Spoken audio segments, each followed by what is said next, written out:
And we are off. Ladies and gentlemen, score is now 1-1 for each of these teams. Kronkinator and Mateo taking vengeance upon their opponents, Noah and Geiger, for having defeated them in the first round. And now we are off to round 3. We'll get to see which team comes out on top here. Yes, taking the lead, the 2-1 lead is super important in this series mentally for both teams, I guess, because when you are only one game away from victory, the extra adrenaline kicks in, and you might be able to perform better. Or not better, depending on how you react as an individual. Yeah, I guess this is all about personal preference. Whoever wants to be in front and who wants to be chasing the ones in the front. Indeed. So we do see a little bit of minigun harassment out of both teams for a moment there. Noah's still firing his own minigun. We'll see how long that lasts. This is one of those maps where you start out with the minigun. Yes, actually the developers took out all the starting minigunners in favor of new players from all the official maps, but this change was told me a bit too late, so we already started Season 2 with the minigunners, so we might as well keep them throughout the season. Just a little bit more early action, something to talk about, maybe it needs more attention not to lose a turbine. Yes. It's always a question about that starting minigun. Is it good to use? Is it good to sell? I think the general consensus is that if your opponent does an exposed turbine out the front that can be easily taken by the minigun, then use the minigun. Otherwise, just sell it off. Yeah. Here we Mateo just grab the front building spot, so I think he will be placing some actually some eco there. Interesting.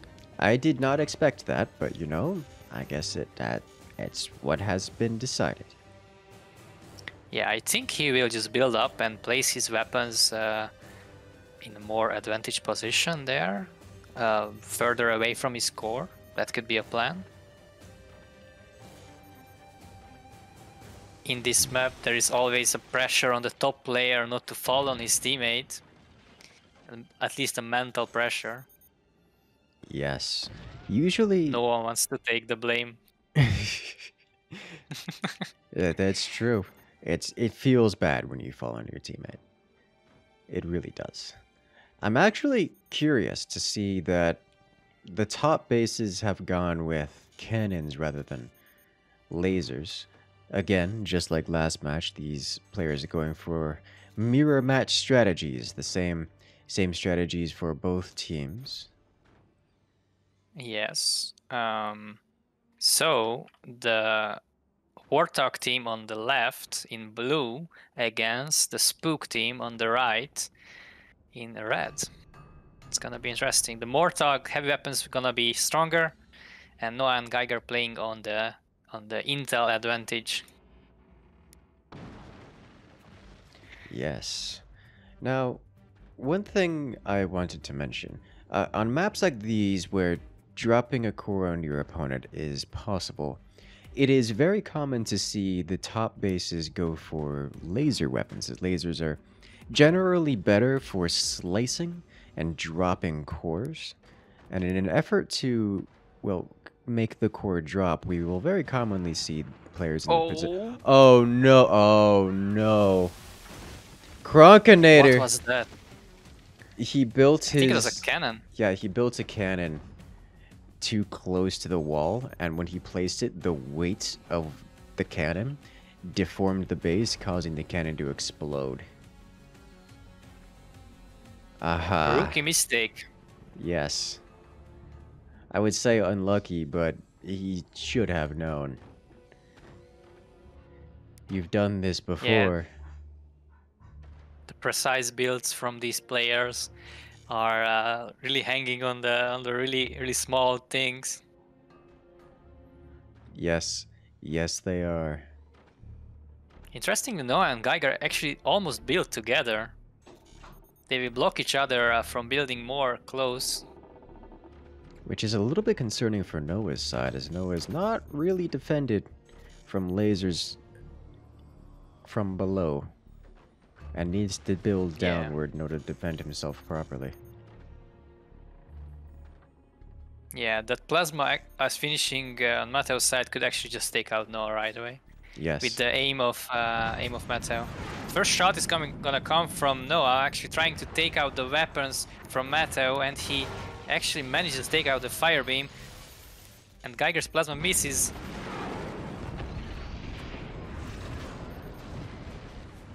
Ooh. And that's about the tower of Geiger. Taken out by Matteo. In kind. So both sides doing similar damage to each other in their opening volleys.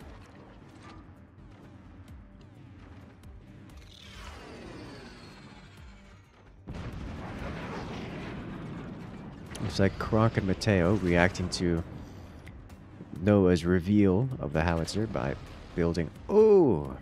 I'm just now realizing that Kronkinator 2 is vulnerable from plasma lasers from below. Yeah, he instantly puts down a huge chunk of wood in front of his core. To stop that from happening. Yeah, Noah is still vulnerable. Howitzer makes it. Oh, this is dangerous. There it goes. There it goes. The top part of Geiger's base just collapses. Luckily, no big weapons on there to collapse his base, so he can rebuild. Structure integrity is still good. But they are on the back feet. Yes. Geiger's not in a great position right now. With Noah only having a howitzer, Team 2 here on the right side really needs to change things up. They need to get map control if they hope to get damage, and they need to delay for Geiger to get weapons again. It's going to be a while before that happens. Huge shot by Matteo, cutting straight to Geiger's core, but didn't manage to do additional damage. I like how Matteo's energy production is just exposed and out there in front and completely untouched. Yes, he has the map pressure to be able to say, you guys don't have the time to shoot at this. Sniping war going on. Actually, both sides are effective. But now it seems like Geiger are taking over. Matteo using the plasma beam to stop the sniper from Noah. Not a great shot, but I think, yep, that's still enough. Still enough to keep the howitzer at bay.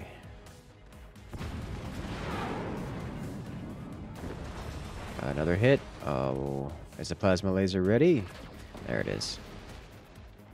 Yeah, maybe the Bassa should have shot first to do the most optimal damage. Oh, but Geiger is on fire. The laser shot came so close to the core that the laser didn't deal damage to the core, but it ignited enough bracing around it to deal damage to the core.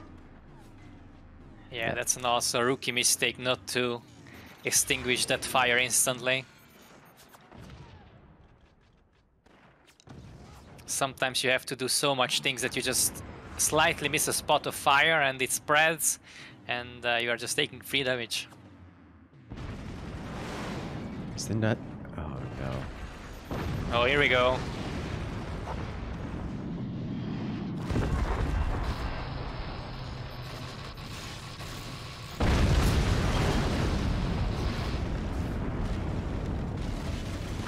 Geiger is down by the combo from Kronkinator and Matteo. They are taking the lead in this game and trying to secure the lead in the series. Yes, we see another cannon battery placed up top.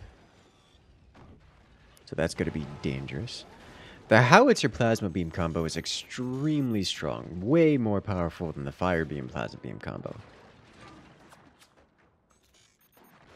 It's just requires some coordination to work with. Kronk and Mateo have that coordination, and they are wielding it to great effect. True. Cronkinator going for the eco of Noah, but the energy shield stops it. Oh, something exploded down there. I haven't seen what was placed there. That was a laser shot from below, destroying the cannon that was placed.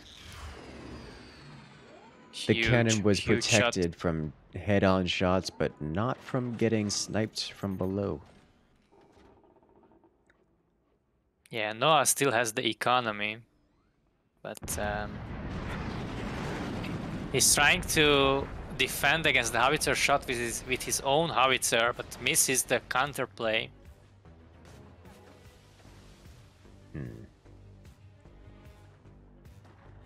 I'm trying. As you all know, as you all know, the howitzers have huge projectiles. You can't even fire 2 of them simultaneously because they just instantly explode. So it's super, actually quite common to just counter shot the enemy howitzer with your howitzer if you can't defend against the shot. Indeed. So I was gonna say, I trying to figure out what Noah can do here to come back in this, and I don't see a path to victory or a path to survive for the next 3.5 minutes. Yes, he would need to have an insane sniping spree to take out the anti-air from Cronkinator and Mateo, and then to deliver a shot. And Cronkinator and Mateo sniping for the victory.